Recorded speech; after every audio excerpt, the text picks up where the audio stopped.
Well, your question is about crime branch of the Mumbai police. Yeah, so many transfers has happened there. There's a big churning of people from one department to other in the Mumbai police, Mumbai crime branch. As you know, it's making news through this third week of March 2021.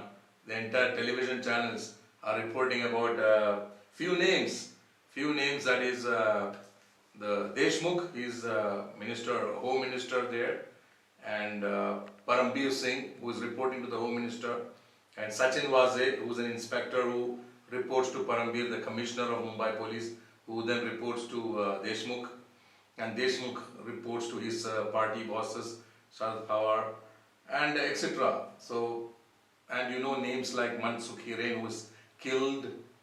It all began with one Scorpio car laden with explosives, gelatin sticks near Mukesh Ambani's house called Antilia. So this is how the story goes, and then investigators have now discovered who has killed Mansukh Hiren. So there is murder, there is extortion. Over 1,750 restaurants, bars, and pubs were targeted to extort money. There was a target on Sachin Waze to bring in 100 crore rupees per month to the administration, to his establishment.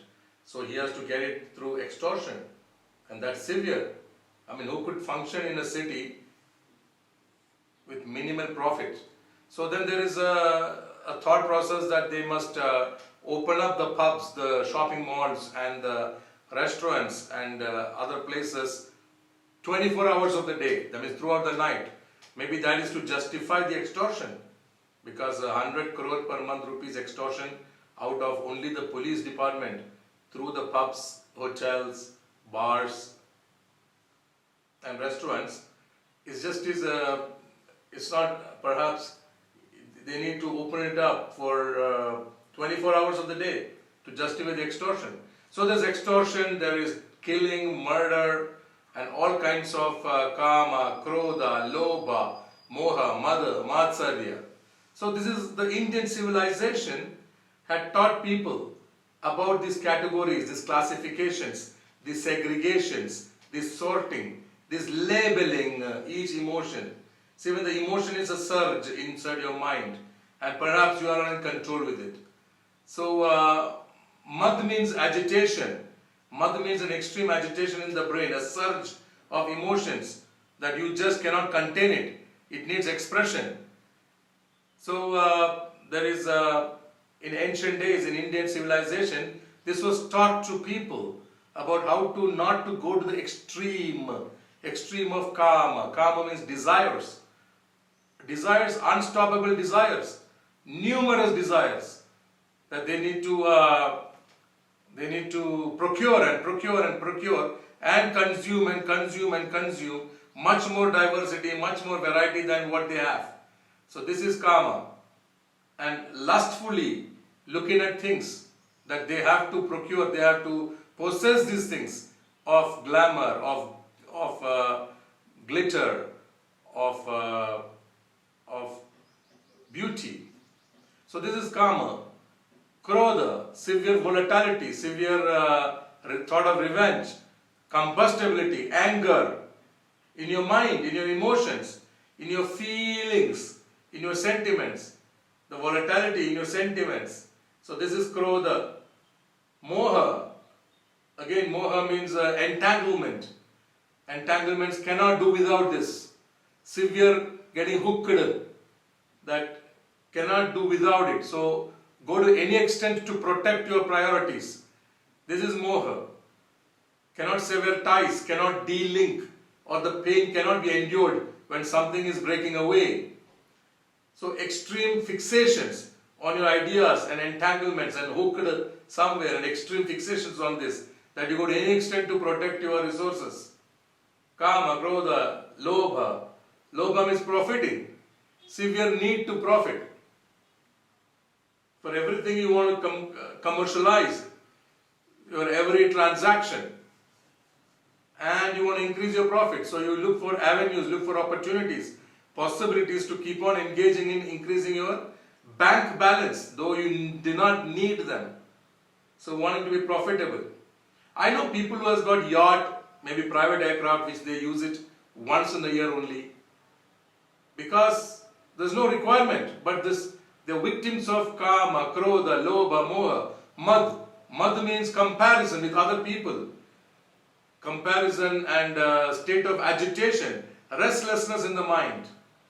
That one cannot just be contained, cannot be in contentment, cannot be in gratitude, cannot have patience because they are in comparison. This comparison gives rise to disputes. Disputes, if unchecked, uncontrolled, becomes conflict, become competitiveness, severely competitive, though for no reason, and combat and confrontation. So this is how it all begins. The whole chain is that of, it begins with difference of opinion, then it graduates into disputes, then to competition, then to conflict, then to confrontation, and to combat. So kama, krodha, lobha, moha, mad, matsarya, competition, comparison with other people.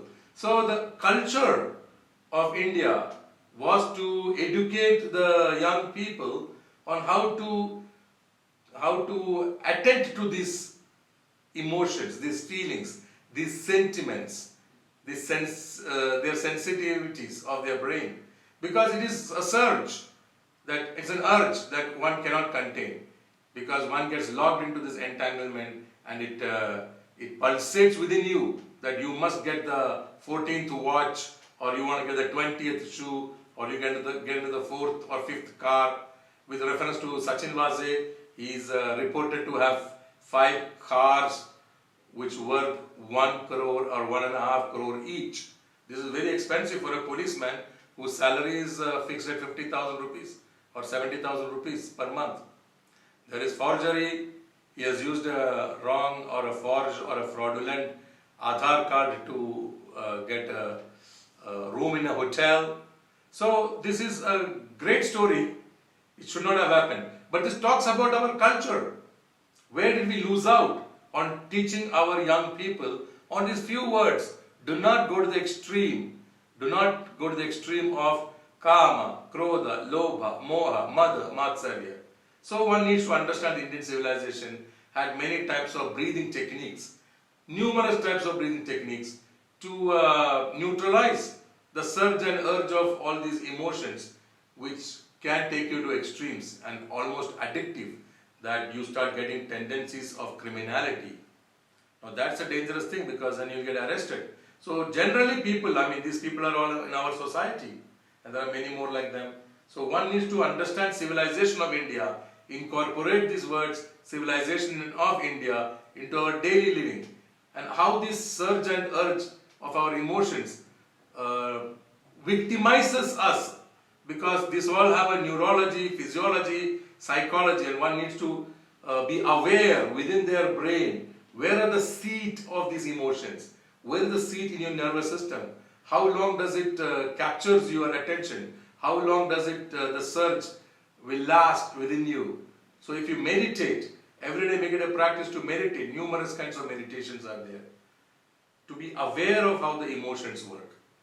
So stray clear of the severe extremities of emotions, so that you can have a clarity on what is really required, how much to achieve. Otherwise you will have a living losses. You throw away beautiful opportunities because of this extremes, or rather, extremes of emotions.